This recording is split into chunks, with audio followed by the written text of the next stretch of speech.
My name is Alessandra, and for 25 years I lived in the basement of Mansa Hospital. Not literally, of course, but that's where my soul resided. Down there in the cold, sterile rooms where the living never ventured unless they absolutely had to. My profession has a technical name that most people don't know and don't want to know. Thanatopraxy. It sounds clinical, almost elegant when you say it in that detached medical way. But what it really means is that I was the last person to touch the dead before their families saw them one final time. I was an artist of sorts, though my canvas was human skin that would never feel warmth again. My job was to erase the horror of death, to sculpt serenity where there had been suffering, to paint peace over pain. I worked with waxes and cosmetics, with careful stitches and strategic positioning, creating the illusion that death was just sleep, a gentle sleep. That's what the families needed to see, not the reality of what death actually does to a body. The basement of Mansa Hospital became my entire world. I knew every corner of those rooms, every stain on the walls that no amount of bleach could completely remove, every sound the old pipes made when the heating system kicked on in winter. The fluorescent lights hummed constantly, a soundtrack to my work. The smell down there was permanent, embedded in the walls, in my clothes, probably in my skin too, no matter how much I scrubbed. Formaldehyde and ether and something else, something darker that you can't name, but it's death itself. I had been a believer once, a long time ago, in what felt like another lifetime. I went to Mass with my mother as a child, said my prayers at night, wore my first communion dress with pride. I believed in heaven and angels and a God who loved us all. But that faith didn't survive my career. How could it? When you spend your days preparing the bodies of children who died of cancer, of young mothers who didn't survive childbirth, of teenagers killed in accidents that should never have happened, you start asking questions that don't have good answers. Where was God when that 6-year-old girl was dying of leukemia? Where was he when that young father's heart stopped at 32, leaving 3 kids without a parent? Where was divine mercy in any of this? I stopped asking eventually. I decided that God was just a story we told ourselves to make the horror bearable, a fairy tale for adults who couldn't accept that we're just biological machines that break down and stop working. That's all death was to me, a mechanical failure. The body was just meat and bone and chemical processes, and when those processes stopped, that was it. Nothing more. The dead didn't bother me. That probably sounds cold, maybe even disturbing, but it's the truth. They were just work to me, problems to solve. This one needed extra foundation to cover the bruising. That one required reshaping of facial features distorted by trauma. I approached each body with the detachment of a craftsman, assessing what needed to be done and doing it efficiently. I didn't think about who they had been, what dreams they'd had, who was waiting upstairs to say goodbye. That kind of thinking would have destroyed me. My colleagues on the upper floor sometimes looked at me with a mixture of respect and unease. The nurses, the doctors, even the janitors seemed uncomfortable around me. I was the woman who worked with death. At hospital functions, conversations would die down when I approached. People didn't know what to say to someone who spent her days doing what I did. I understood. I had become something other, something separate from the normal flow of hospital life. I ate my lunch alone, usually down in my workspace because going to the cafeteria meant dealing with those awkward interactions. I was 47 years old in October of 2006. My hair had started going gray years earlier, and I didn't bother dyeing it. What was the point? My hands were permanently stained with the pigments and dyes I used, no matter how many times I washed them. I had a small apartment near the hospital, efficient and practical. No decorations, no photographs on the walls, no plants, nothing that required care or attention. I had stopped caring about those things. My life had narrowed to work and sleep and not much else. The autumn of 2006 was unusually cold in Monza. I remember because the heating system in the basement was struggling, and even with my heavy work coat, I could see my breath sometimes when I was down there early in the morning. October started like any other month. Bodies came down. I did my work. They went back up. The rhythm was unchanging, predictable. I like predictable. On October 9th, I was having a particularly exhausting day. 3 bodies had come down that morning, and one of them required extensive reconstruction after a traffic accident. My back was aching from hours of precise work, and I was pushing my instrument cart toward the service elevator, planning to sterilize everything before starting again the next day. The hospital corridors in that section were always quiet, utilitarian. No patients came through there, no families, just staff moving between departments through the less visible pathways. The elevator doors opened, and I was about to push my cart in when I saw he wasn't alone. There was a boy in a wheelchair, and a nurse was with him. I instinctively pulled back, waiting for them to exit first. The boy looked about 15, though it was hard to tell because his face was swollen. I recognized the signs immediately: cortisone, high doses. His skin had that particular puffiness that comes with aggressive steroid treatment. He was thin everywhere else, the kind of thin that comes from serious illness, but his face was moon-shaped from the medication. He was talking to the nurse, something about computers and websites. His voice was animated despite his obvious physical condition. Most terminal patients I'd seen in passing had a particular look in their eyes, a dimming, a withdrawal. But this boy's eyes were bright, engaged. He was explaining something technical, using his hands to gesture even though the movement seemed to cost him effort. And then those bright eyes landed on me, on my hands specifically. I looked down and saw what he was seeing: the stains, the discoloration that never quite washed out, the calluses from years of repetitive, precise work. My hands told a story to anyone who knew how to read it. The nurse was pressing the button for their floor, not paying attention to me at all, but the boy was staring directly at me with an expression I couldn't quite read. He said something to me. The words themselves seemed simple enough, just a comment really, but the way he said it made my stomach clench. He told me I had the saddest job in the world, that I tried to paint life back into places where it had already gone. Those weren't exactly his words, I'm paraphrasing because it's been years, but that was the meaning. And then he said something else, something that made absolutely no sense at the time. He said I shouldn't worry about him, that when he came down to my room I wouldn't need my brushes. The elevator doors closed before I could respond, before I could even process what had just been said. I stood there in that empty corridor with my cart of instruments, feeling like the temperature had dropped another 10 degrees. How did that boy know what I did?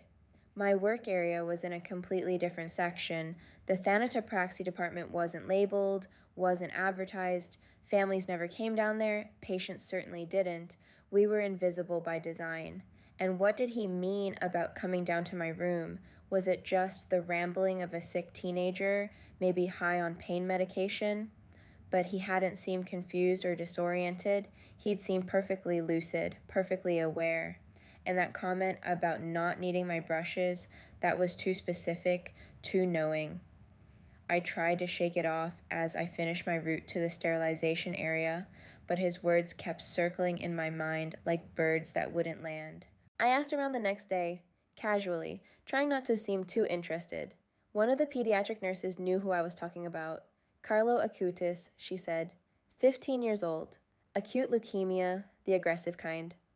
M3, she specified. He'd been admitted a few days earlier after collapsing. The prognosis wasn't good. The disease had progressed rapidly. She said it with that particular tone that medical professionals develop, the one that means they're preparing themselves for an inevitable outcome. Another child, another name on a chart that would soon become a name on my work order. I tried to put the encounter out of my mind, but it nagged at me. Over the next couple of days, I found myself thinking about that boy's face, his strange confidence, his cryptic words. I didn't go looking for more information. I didn't want to know more. Getting attached to stories, to the people behind the bodies, that was a line I'd learned never to cross, but the memory of that moment in the elevator wouldn't leave me alone.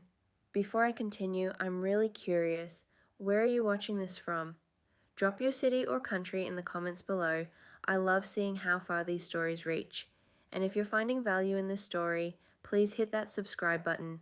It really helps me keep sharing these experiences with all of you. October 12th started like any other Thursday morning. I arrived at the hospital at 6:30, used my badge to access the basement level, changed into my work clothes in the small locker room. I checked the schedule. One body expected arrival around 8, a 15-year-old male, cause of death, acute leukemia. My heart sank when I saw it. Not because I was surprised.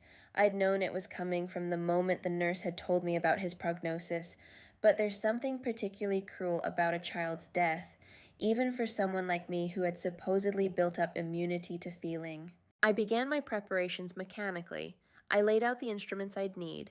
For a leukemia case, especially an aggressive one, I expected significant work. The disease ravages the body from the inside out. Patients often show extensive bruising, hemorrhaging, severe weight loss. The skin becomes papery and discolored. There would be hematomas to cover, sunken features to fill out with wax, probably multiple injection sites and medical interventions that had left marks. I mixed my heaviest foundations, prepared my waxes for deep filling work. This would take hours. The assistant wheeled the gurney in at 8:15. The body was covered with the standard sheet. They logged the arrival, transferred him to my work table, and left. Standard procedure. I was alone with him now, in the cold, silent room. Just me and the body of a 15-year-old boy who had somehow known he would end up here. I stood there for a moment, just breathing, steadying myself. Then I put on my examination gloves, arranged my tools, and reached for the sheet. This was always the moment of truth, when I would see exactly what I was working with, what kind of reconstruction would be necessary. I pulled the sheet back, ready for the worst, and that's when everything I knew about death, about the body, about the fundamental laws of biology and physics, completely fell apart. The first thing I noticed was the temperature. The room was always cold, kept at around 4 degrees Celsius to slow decomposition. The air conditioning unit ran constantly with a mechanical hum that I had long since stopped consciously hearing. But suddenly the cold wasn't biting at my exposed skin. The room felt warm. Not hot, but genuinely warm, like someone had turned on a heater. I actually looked up at the air conditioning unit to see if it had malfunctioned. The indicator light was green. It was running normally. But the air around the table felt different, felt almost comfortable in a room that was never comfortable.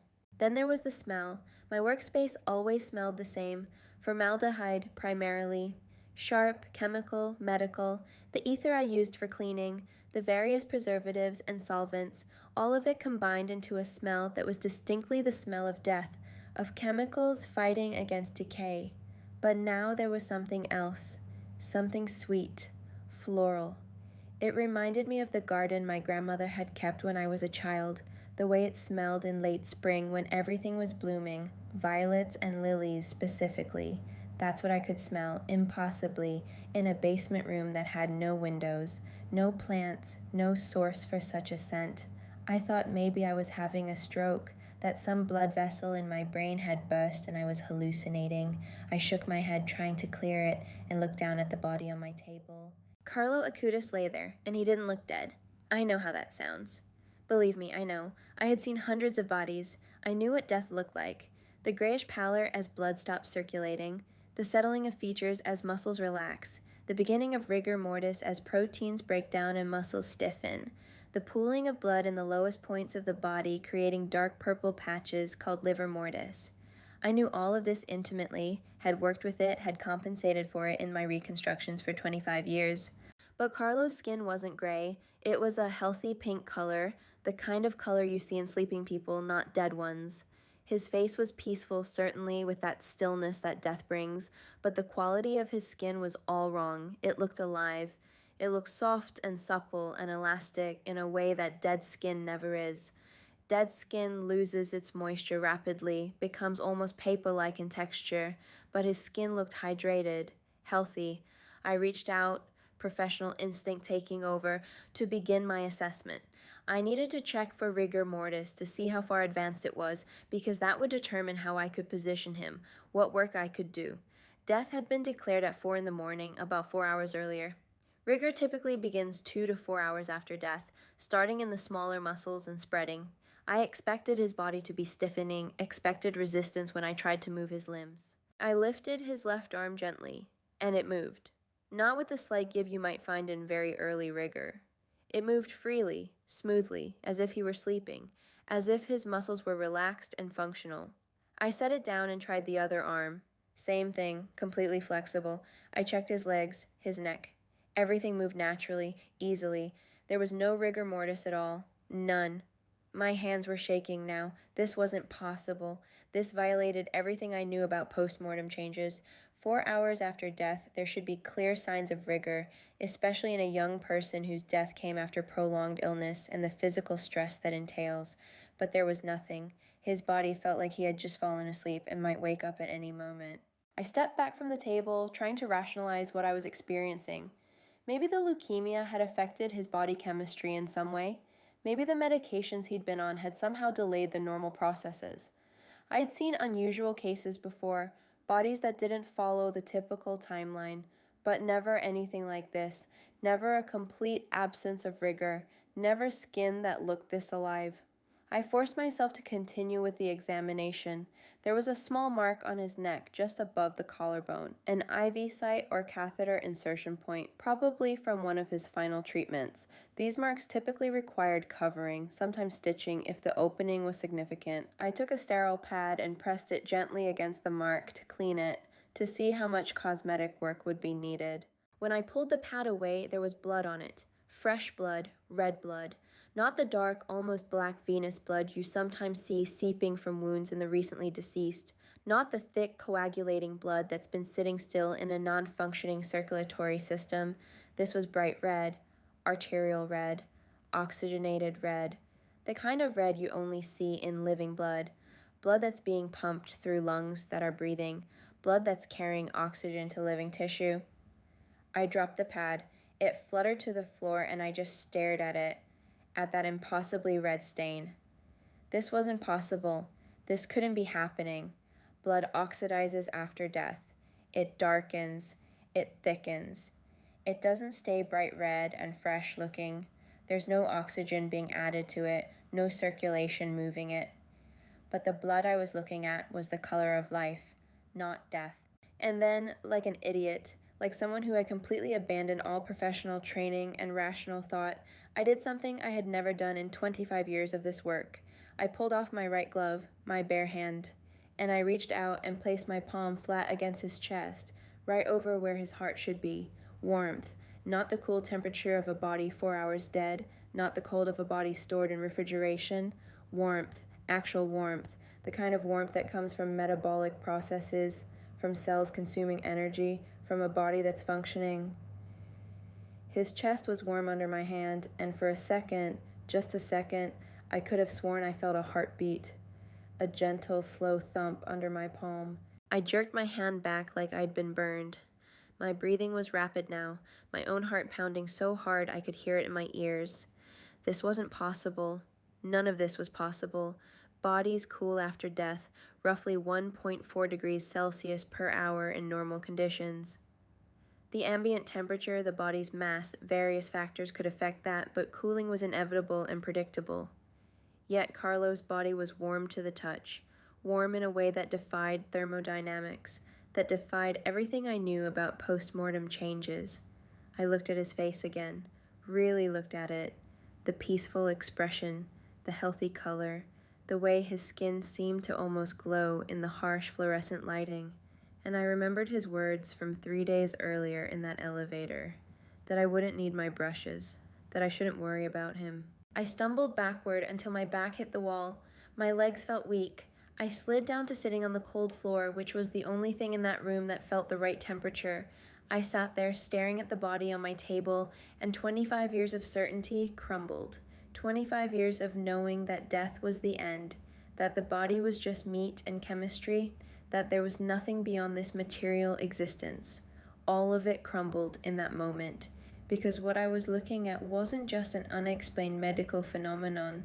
What I was looking at was impossible, the complete absence of decomposition, the preservation of living characteristics in a dead body, the warmth, the flexibility, the fresh blood, and that smell, that beautiful smell of flowers that had no business being in that room. This wasn't an anomaly. This was something else entirely. This was something that couldn't be explained by science or medicine or rational thought. I don't know how long I sat there. It might have been minutes or hours. Time felt strange, elastic, like the normal rules weren't applying anymore. Eventually, I pulled myself up. I approached the table again, more cautiously now, like I was approaching something sacred rather than something clinical. I had to at least try to do my job, to go through the motions. I picked up my foundation, the heavy cosmetic base I used to even out skin tone and cover imperfections. I applied some to my mixing palette, prepared my brush, and approached his face. This was routine work, something I could do with my eyes closed. I'd done it thousands of times, but when I tried to apply the foundation to his skin, it wouldn't adhere. It literally slid off. The brush moved across his cheek and left nothing behind, the product just gliding over his skin like it was coated in oil, though it wasn't oily to the touch. I tried again with a different product, a heavier cream meant for severe discoloration. Same result. His skin rejected everything I applied, and I suddenly realized why. His skin didn't need correction because there was nothing wrong with it. It was perfect. Completely perfect. The texture, the color, the tone. It was the skin of someone alive, someone healthy. There were no blemishes to hide, no pallor to correct, no death marks to conceal. His body hadn't just avoided decomposition, it had somehow maintained all the characteristics of life. I set down my tools. My hands were trembling too badly to hold them anyway. I looked at Carlo's peaceful face, and finally, after decades of refusing to believe, I understood. I was standing in front of a miracle. An actual, real, undeniable miracle. The kind I'd dismissed as fairy tales and wishful thinking. The kind I'd scorned other people for believing in. And here it was, right in front of me, warm and pink and defying every law of nature I'd built my worldview around. I fell to my knees beside the table. I'm not sure if I was praying or just surrendering, but I knelt there and I cried. I cried for the first time in I don't know how many years. I cried for all the bodies I had treated like objects. I cried for my lost faith. I cried for the beautiful, impossible thing I was witnessing. I cried because I'd been so wrong about everything, so completely, fundamentally wrong. When I finally composed myself enough to stand, I knew I couldn't do my job, or rather, that my job had already been done by something far beyond my skills. I documented the anomalies, I wrote notes about the unusual preservation, but I couldn't bring myself to try to improve what was already perfect. I called my supervisor, told him the body was ready, even though I hadn't done any of the work I was supposed to do. What work was there to do? Carlo had been right. He didn't need my brushes. The next few days passed in a blur. I heard through the hospital grapevine that Carlo's funeral had been unusual, that his body had shown no signs of decomposition even days after death, that people who attended had reported strange phenomena, feelings of peace, the smell of flowers. I heard these things and I wasn't surprised. I'd seen it first. I'd witnessed the impossible. I went through the motions at work, but I couldn't focus. Every body I worked on after Carlo felt wrong somehow. I was covering up death, hiding it, pretending it was something it wasn't. But now I knew there was something else possible, something beyond the material processes I'd devoted my career to managing. Death wasn't the end I'd believed it was. It was a transition, a doorway, something mysterious and sacred that I'd been treating like a technical problem. 1 week after touching Carlo's warm chest, I handed in my resignation. My supervisor was shocked. 25 years at one place and I was leaving with only a week's notice. He asked me what I was going to do, where I was going. I told him the truth. I didn't know. I just knew I couldn't stay in that basement anymore. I couldn't keep pretending that death was just chemistry and that bodies were just meat. I'd seen proof that it was so much more than that, and I couldn't unknow it. Hey, quick pause here. I'd love to know where you're tuning in from. Leave a comment telling me your location. It's always amazing to see this community from all over the world. And if you haven't subscribed yet, please do. Your support means everything and helps me continue telling stories that matter. The months that followed were difficult in ways I hadn't anticipated. I'd built my entire adult life around that job, around that particular worldview. Without it, I felt unmoored, lost. I'd saved money over the years. I had enough to survive for a while, but I didn't know who I was anymore without my work identity. The woman who prepared the dead, the woman of science, the skeptic. That person didn't exist anymore, but I didn't know who had taken her place. I started going to Mass again, tentatively at first, sitting in the back, feeling like an imposter. How do you go back to something after you've spent decades scorning it? How do you rejoin a community you'd intellectually dismissed? But I kept going, and slowly, week by week, it started to feel less strange. I started to remember what it had felt like to believe, to hope, to trust in something beyond the material world. I learned more about Carlo Acutis, about his life, not just his death. He'd been passionate about computers, had created websites documenting Eucharistic miracles from around the world. Eucharistic miracles. The irony wasn't lost on me. He'd spent his short life cataloging the impossible, and then he'd become the impossible himself. He'd been devoted to the Virgin Mary, had prayed the rosary daily, had attended Mass whenever he could. He'd been ordinary in so many ways, a teenage boy who liked video games and pizza, but extraordinary in his faith, in his certainty about things I'd stopped believing in. And he'd known. In that elevator, he'd known what was going to happen. He'd known he was dying, and he'd known that his death would be different. He'd known that his body would be a message, a sign, a proof of something beyond our understanding. And he'd tried to prepare me for it in his kind way, telling me not to worry, that I wouldn't need my tools. He'd been comforting me, and I hadn't even realized it. It took me 8 months to find my new path. A friend from church mentioned that a pediatric hospice was looking for staff. Not medical staff, but caregivers, people to sit with the children, to hold hands, to provide comfort in those final hours and days, to help families through the impossible task of saying goodbye to their babies. It was work that would have destroyed me before Carlo. Work I would have actively avoided because it was too close to the pain, too close to the questions that had driven me away from faith in the first place. But now I understood something I hadn't before. Death wasn't the enemy. Death was just a door. And what mattered wasn't what happened to the body after that door closed. What mattered was the love and comfort and dignity we could provide in those final moments. What mattered was holding the space for something sacred to happen. I applied for the position, and somehow, despite my complete lack of relevant experience, they hired me. Maybe it was because I was honest in my interview. I told them about my background, about working with the dead, about losing my faith and finding it again. I told them about Carlo, though I didn't go into all the details. I just said that I'd learned death wasn't what I thought it was, and that I wanted to spend whatever time I had left helping families navigate it with grace and love instead of fear. The work is harder than anything I've ever done.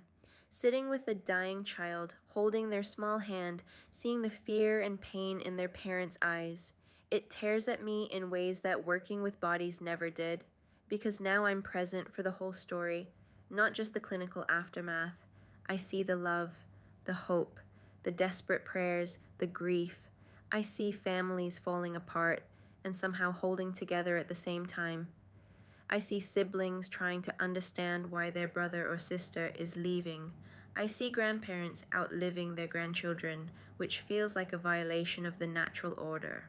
But I also see peace. I see acceptance. I see faith that sustains people through the impossible. I see children who face death with more courage than most adults can muster. I see moments of grace and beauty in the midst of tragedy, and I'm not afraid anymore. Not of death, not of loss, not of the questions that used to plague me, because I know now that there's something beyond. I've touched it. I've felt its warmth. I've smelled its flowers in a place where flowers shouldn't exist. Carlo Acutis was beatified in 2020. Blessed Carlo Acutis, now one step away from sainthood. The church investigated the miracle of his body's preservation, interviewed witnesses, examined the evidence. I gave my testimony to the investigators, told them everything I've told you about the warmth, the flexibility, the bright red blood, the sweet smell, the skin that rejected cosmetics because it was too perfect to need them. They listened with the careful attention of people who'd heard many wild claims and needed to separate truth from enthusiasm and wishful thinking. I don't know how much weight my testimony carried in their investigation. There were others who witnessed the unusual preservation, medical professionals and morticians and family members. The phenomenon was documented, photographed, examined by experts. But I was the first. I was the one he'd spoken to in that elevator, the one he'd prepared for what I would see. That conversation still haunts me in the most beautiful way. How did he know? How did a dying 15-year-old boy know that he would end up on my table and that his body would be different? I think about that a lot, about divine knowledge, about the certainty of faith, about how sometimes people who are close to death seem to see things the rest of us can't. Carlo knew he was dying. That much was obvious from his condition. But he also knew something else. He knew that his death would be a witness, a testimony, a miracle for people like me who had stopped believing. And he'd been kind enough to give me a warning, a gentle heads up that I was about to have my entire worldview shattered. These days, I have a small prayer card with Carlo's image in my wallet. I carry it with me to work every day. Sometimes when I'm sitting with a child who's struggling, who's in pain, who's afraid, I'll take it out and look at his face. That face I prepared, or tried to prepare, or witnessed in all its impossible perfection. And it reminds me that death is not the end, that there's something beautiful waiting on the other side of that door, that the love we feel, the faith we hold, the connections we make, all of that transcends the physical body that I used to think was all we were. I tell families about him sometimes. Not the medical details, not the things I witnessed that sound too strange to believe, but I tell them about a boy who loved computers and his faith with equal passion, who spent his short life creating websites about miracles and then became a miracle himself, who faced death with peace and certainty and even concern for others, like me, who would be affected by his passing. I tell them that death didn't diminish him, that even his body bore witness to something greater. Some of them find comfort in that. Some probably think I'm a bit crazy, that grief and working in hospice care has made me cling to improbable stories. That's okay. I'm not trying to convince anyone of anything. I'm just sharing what I know to be true, what I touched with my own hands, felt with my own skin, saw with my own eyes, what changed me from a woman who believed in nothing beyond the material to a woman who now believes in everything. The scientific explanations people have tried to offer for Carlo's preservation don't bother me. Some have suggested it was the particular combination of his illness and treatments. Others point to environmental factors in the room or unusual body chemistry. They're trying to fit the impossible into the framework of the possible, to explain away the miracle with medical terminology and chemical processes. I understand that impulse. I spent 25 years doing exactly that, reducing everything to mechanisms and causes that could be charted and predicted. But I was there. I felt that warmth 4 hours after death when the body should have been cold. I saw that blood, bright and red and oxygenated, when there were no lungs breathing, no heart pumping. I smelled those flowers in a sealed room in a hospital basement, and more than any of that, I remember his eyes in that elevator, the certainty in his voice, the specific knowledge of what would happen. No medical explanation covers all of that. No rational framework contains it. I'm not a religious scholar or a theologian. I'm just a woman who spent half her life treating death as a mechanical process, and the other half learning that it's a sacred mystery. I can't explain why Carlo's body was preserved the way it was. I can't tell you the theological significance or the divine purpose.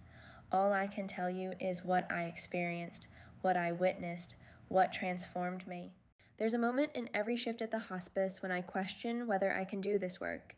Usually it's when I hear a mother sobbing in the hallway, or when a father can't bring himself to enter his child's room because entering means accepting that this is really happening. Those moments are brutal. They cut through any professional distance, any emotional protection. They're raw and real, and they hurt. But then I remember. I remember Carlo's warm chest under my palm. I remember the peace on his face. I remember that death is not an ending, but a transformation, and I can walk into that room, sit down beside that bed, take that small hand, and be present without falling apart. Because I know something these families don't know yet, but will hopefully discover in time. I know that the love they feel for their child doesn't end when the body stops working. I know that the essence of who that child is something beyond flesh and bone. I know this because I've touched proof of it, because I've I'm 65 years old now. I've been working at the pediatric hospice for 18 years, almost as long as I worked in thanatopraxy. My hair is completely white. My hands are finally losing the stains they carried for so long, though I can still see faint shadows of the pigments under my fingernails in certain lights. I'm slower than I used to be, tire more easily, feel the weight of all these years of working with death and dying, but I'm also at peace in a way I never was during those first 47 years of my life. The anger is gone, the bitterness about why children die, why the world is full of suffering, why God allows these things to happen. I don't have all the answers to those questions. I'm not sure anyone does, but I've stopped demanding answers. I've stopped treating faith like a math equation that needs to solve cleanly. Instead, I just hold hands. I pray with families who want prayer. I sit in silence with those who want silence. I bring water and tissues and warm blankets. I help position children to ease their pain. I read stories, play quiet music, speak gently to the ones who are already too far away to respond, but might still be able to hear. I do the small, tender work of helping people through the valley of death with as much dignity and love as possible. And sometimes, in the quiet hours of an overnight shift, when I'm sitting with a sleeping child and the machines are beeping softly and the hospital is still, I think about that October morning in 2006. I think about how terrified I was when I realized what I was seeing, how completely it upended everything I thought I knew, how that fear transformed into awe and then into a deep, unshakable certainty. Carlo Acutis has been dead for 19 years now, though that word feels wrong when applied to him. His body still shows no signs of decay. He lies in state in Assisi, and people from around the world come to see him, to pray, to witness the impossible preservation of his earthly form. I've never gone to see him there. I don't need to. I carry my own witness, my own memory of that morning when science failed and mystery prevailed. I wonder sometimes if he knows what his death did for me, if somehow in whatever existence he inhabits now, he's aware that his brief time on earth and his impossible death saved a cynical, bitter woman who had forgotten how to hope. I'd like to think he does. I'd like to think he's pleased that his body became a message that I finally learned to read, that his last act of kindness was preparing me for a miracle I didn't believe in. When my time comes, and I know it's coming sooner than later with every year that passes, I'm not afraid. I used to think death was nothing, an ending, a switching off of the lights. Then for a long time, even after my faith returned, I was afraid it might be something terrible, a judgment I wouldn't pass, a reckoning for all those years of disbelief and scorn. But now I think of it differently. I think of it as walking through a door into a room that smells like flowers, a room where everything wrong with our bodies, all the pain and sickness and decay gets left behind, where what remains is the truest part of us, the part that Carlo's body was trying to show me was real and eternal. I tell this story sometimes to new staff members at the hospice, usually after they've had a particularly difficult case, when they're questioning whether they can continue doing this work. I tell them about the boy who changed everything for me, who showed me that death is not the enemy we think it is. Some of them look at me like I've lost my mind. Some get tears in their eyes. Some just nod, like they've always known there was something more but needed permission to believe it. The truth is, I can't prove any of what I experienced that morning. If you want to believe it was mass hysteria or environmental factors or some weird medical anomaly that science will eventually explain, you can. I can't stop you. I can only tell you what happened to me, what I saw and touched and smelled and felt, what changed me from a woman who prepared dead bodies with mechanical detachment to a woman who holds dying children with tenderness and hope. My faith isn't blind anymore. It's based on evidence, on experience, on a moment of impossible grace in a basement room where grace had no business appearing. I touched warmth where there should have been cold. I saw life preserved in death. I smelled heaven in a place dedicated to the clinical management of human remains, and I can never go back to not knowing what I know now. Carlo Acutis told me I wouldn't need my brushes, and he was right, but what he really gave me was so much more than that. He gave me back my faith. He gave me a purpose beyond just earning a living. He gave me the certainty that death is not an ending but a beginning, that the body is just a shell, and what animates it, what makes us who we are, that continues, that transforms, that goes home. I'm not special. I'm not a saint or a mystic or someone with particular spiritual gifts. I'm just a woman who got lucky enough, blessed enough, chosen enough to witness a miracle when I needed it most. When I was so lost in cynicism and materialism that I couldn't see beauty anymore, couldn't feel hope anymore, couldn't imagine anything beyond the cold facts of biology and chemistry.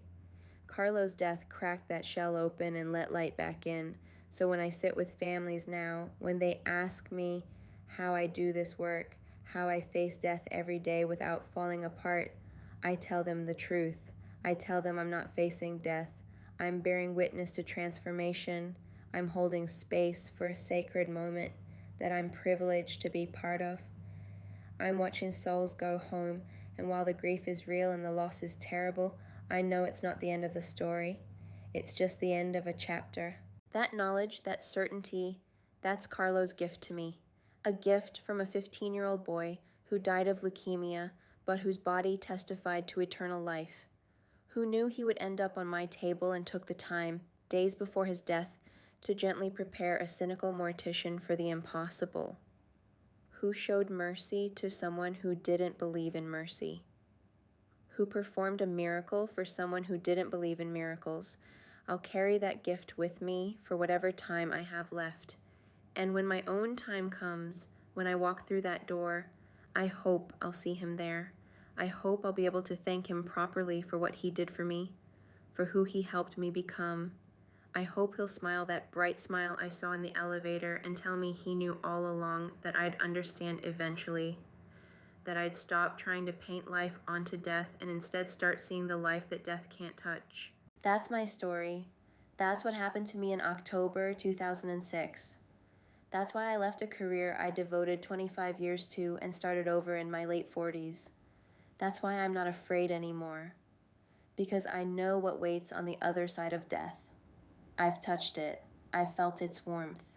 And it was more beautiful than anything I could have painted with all my brushes and cosmetics and careful lies. It was real life, eternal life, preserved in a broken body as proof that death doesn't get the last word. Love does, faith does, God does, and that changes everything